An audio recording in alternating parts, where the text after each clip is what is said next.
नमस्कार, बहुत बहुत स्वागत है आपका। आप देखना शुरू कर चुके हैं राष्ट्रपथ। आपके साथ मैं हूं अर्चना सिंह। विपक्षी गठबंधन का मकसद सिर्फ एक, मोदी को हराना। क्यों हराना, इसका जवाब उनके पास नहीं। जब यही सवाल इनसे बार बार पूछो तो एक ही टेप रिकॉर्ड इनका बजने लगता है। देश में लोकतंत्र खत्म हो गया, संविधान खत्म हो गया, चुनाव आयोग, सुप्रीम कोर्ट, सभी संस्थाओं पर मोदी ने कब्जा कर लिया है। मतलब अनर्गल प्रलाप, बेसिर पैर की कहीं की कुछ भी। अरे भाई, अगर आप एक बात बताइए, अगर वाकई संविधान खत्म हो गया होता, लोकतंत्र खत्म हो गया होता, तो फिर आप कैसे ये सब बोल रहे होते? इमरजेंसी के टाइम पे जब ये सब कुछ खत्म हुआ था, उस वक्त तो नहीं बोल पा रहे थे, उस वक्त तो सब जेल में थे। अभी तो सब आराम से घूम रहे हैं। लेकिन भ्रष्टाचारी तो जेल जाएंगे ही। और आप लोगों को सबसे ज्यादा परेशानी उसी बात से है कि भ्रष्टाचारियों पर आखिर कार्रवाई क्यों नरेंद्र मोदी कर रहे हैं। लेकिन वो तो जारी रहेगी, इसीलिए इस विपक्ष का अनर्गल प्रलाप भी जारी रहेगा। बताइए, चुनाव आयोग कहते हैं कि मोदी के नियंत्रण में है, ईवीएम पे सवाल उठाते हैं। पंजाब जीत जाते हैं तब ठीक है, कर्नाटक जीत जाते हैं तब ठीक है, पश्चिम बंगाल जीत जाते हैं तब ठीक है। लेकिन जब बीजेपी जीत जाती है तो फिर ईवीएम पर सवाल खड़े करने लगते हैं। लेकिन जब खुद जीतते हैं तो ईवीएम पर कोई सवाल नहीं, ईवीएम बिल्कुल ठीक हो जाती है। तो ये वो लोग हैं जो कुछ बोलेंगे। कहते हैं ना, लोगों का काम है कहना, कुछ तो लोग कहेंगे। लेकिन ये विपक्ष ऐसा है कि जो कुछ कहता ही रहेगा, क्योंकि इसके पास कोई कॉन्क्रीट बात करने के लिए नहीं है। इसके पास मुद्दा नहीं है जो नरेंद्र मोदी के खिलाफ खड़ा कर सके। तथ्यों के आधार पर या मुद्दों के आधार पर नरेंद्र मोदी को घेर सके, इनके पास ऐसा कुछ है ही नहीं। इसीलिए ये कुछ का कुछ बोलते रहते हैं। इनका काम बोलना है और जनता भी जानती है कि ये क्या बोल रहे हैं, क्यों बोल रहे हैं, इनकी मंशा क्या है। अब बीजेपी को 2024 में चुनाव हराने का विपक्ष का गणित जो है, वो गणित बड़ा अद्भुत है। 2019 में एनडीए को 45% वोट मिला था, तो पूरा विपक्ष मिलकर 55% वोट अपने पाले में कर लेगा और मोदी हार जाएंगे, विपक्ष की सरकार बन जाएगी। ये गणित विपक्ष लगा रहा है। इतने अनुभवी नेता हैं विपक्ष में भी, लंबे समय से राजनीति कर रहे हैं, लेकिन वो ऐसी बेवकूफी भरी बातें करते हैं कि समझ नहीं आता कि आखिर इन्हें कहा जाए तो क्या कहा जाए। इन्हें इतनी सी बात समझ नहीं आती कि ये इतना सीधा गणित नहीं होता है, इतना सीधा गणित नहीं है। और अगर पूरे विपक्ष की बात करें तो आपके साथ बीआरएस नहीं है, आपके साथ नवीन पटनायक नहीं है, आपके साथ वाईएसआरसीपी नहीं है, आपके साथ जेडीएस नहीं है, आपके साथ मायावती नहीं है, जिनको लाने के लिए एक नई कवायद कही जा रही है। तो एक, अगर विपक्ष के टोटल भी बात करें तो टोटल आपके साथ कहाँ है? और दूसरी बात, ये गणित होता भी नहीं है, आज तक कहीं पे प्रूफ नहीं हुआ है।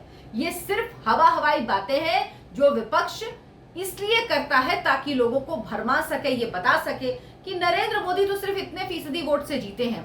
अरे भाई, कौन है इस देश में? इंदिरा गांधी, नेहरू जी, या फिर राजीव गांधी? किसकी सरकार? मनमोहन सिंह की सरकार। किसकी सरकार 90% वोट से बनी? किसकी सरकार 80% वोट से बनी?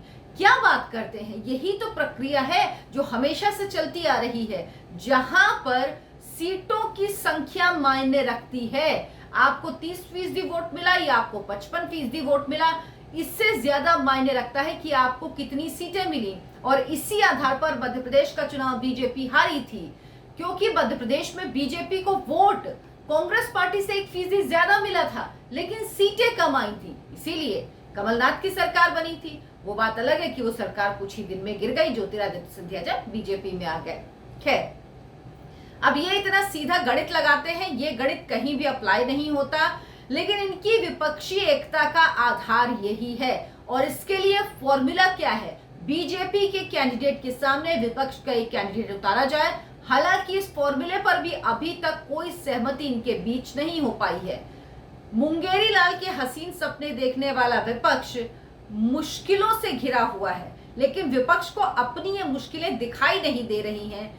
हम उनको आईना दिखाते हैं कि क्या क्या मुश्किलें हैं जो दरअसल विपक्ष के सामने हैं और जो 2024 में ये बता रही हैं कि विपक्ष का जीतना नामुमकिन है, आएंगे तो मोदी ही। कुल लोकसभा की सीटें 545 है। 545 सीटों में बीजेपी के 50% से ज्यादा वोट पाने वाले उम्मीदवार 2014 में 131 थे, 131, जो 2019 में बढ़ गए। सोचिए, 5 साल के नरेंद्र मोदी के कार्यकाल के बाद ये बढ़ गए और ये हो गई संख्या 224। 2019 में अगर पूरा विपक्ष भी एक हो जाता तो बीजेपी को इन 224 सीटों पर नहीं हरा पाता, किसी भी हाल में नहीं हरा पाता। तो अब विपक्ष इनसे कैसे लड़ेगा? अब ये संख्या पिछला अगर हम रिकॉर्ड देखें 2014-2019 जिस तरह से बढ़ा है, 2024 में बढ़ेगा नहीं। ये कैसे विपक्ष ने तय कर लिया?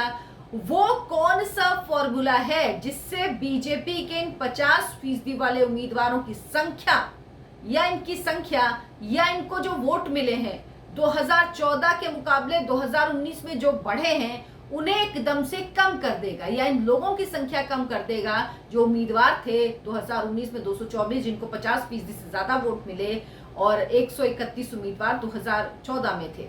तो किस तरह से संख्या 224 से कम करेगा, या वोट फीसदी किस तरह से 50% से कम करेगा? इसका क्या फॉर्मूला है? सबसे पहले तो विपक्ष को बैठकर यही तय कर लेना चाहिए, सब छोड़ के इन 50% वोट पाने वाले 224 उम्मीदवारों की अपनी स्ट्रेटेजी बना ले, और अगर वो स्ट्रेटेजी कामयाब हो गई, ये मैं फॉर्मूला बता रही हूं, तो समझ लीजिए विपक्ष बहुत आगे निकल सकता है, या कम से कम कुछ उम्मीद उसे बन सकती है। लेकिन ऐसा कुछ होने वाला नहीं है बिल्कुल भी। नरेंद्र मोदी, दूसरी बात, अगर आप सीधे नरेंद्र मोदी की बात करें तो नरेंद्र मोदी दुनिया के सबसे लोकप्रिय नेता है। देश में वो बहुत लोकप्रिय हैं। उनकी अप्रूवल रेटिंग दुनिया में इतनी है कि उनके आसपास कोई दूसरा नहीं है। अपने 2 बार के प्रधानमंत्री पद के कार्यकाल के बाद भी मोदी के लिए ना एंटी इनकम्बेंसी है, ना ही प्रधानमंत्री के तौर पर उनकी लोकप्रियता कम हुई है। और ऐसा पहली बार है कि जब 2 टर्म पूरा करने के बाद भी किसी प्रधानमंत्री की लोकप्रियता कम ना हो, लोकप्रियता लगातार बढ़ रही हो।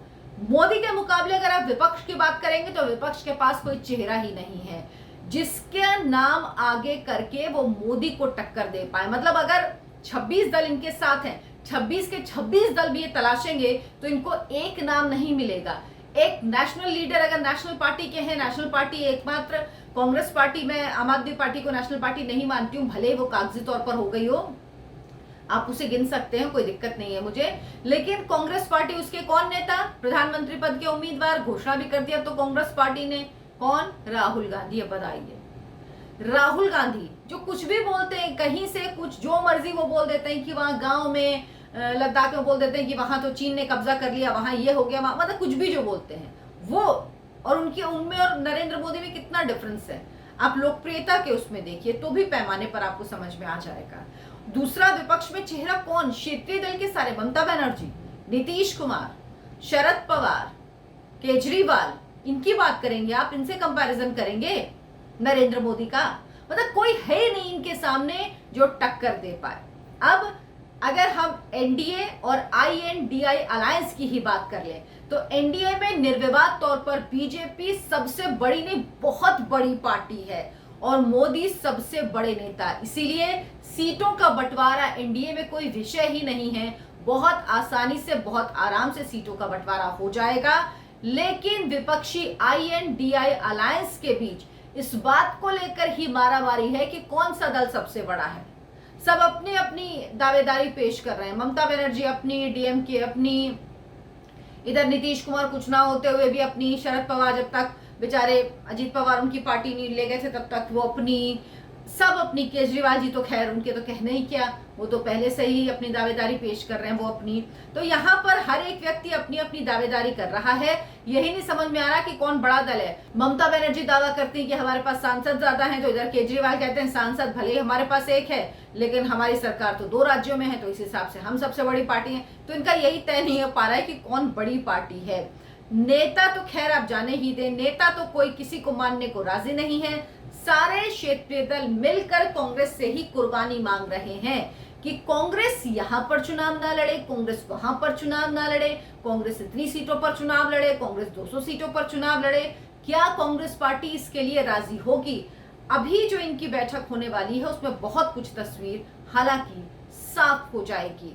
लेकिन सबसे बड़ा सवाल ये कि ये जो इतनी सारी दिक्कतें हैं, इन दिक्कतों के साथ एनडीए से कैसे INDIA किसी भी तरह से टक्कर ले पाएगा, ये आसपास भी नजर नहीं आ रहा है। गठबंधन टक्कर की बात तो बहुत दूर है। मेरे इस वीडियो को लाइक करें, शेयर करें और चैनल को सब्सक्राइब जरूर करें। नमस्कार।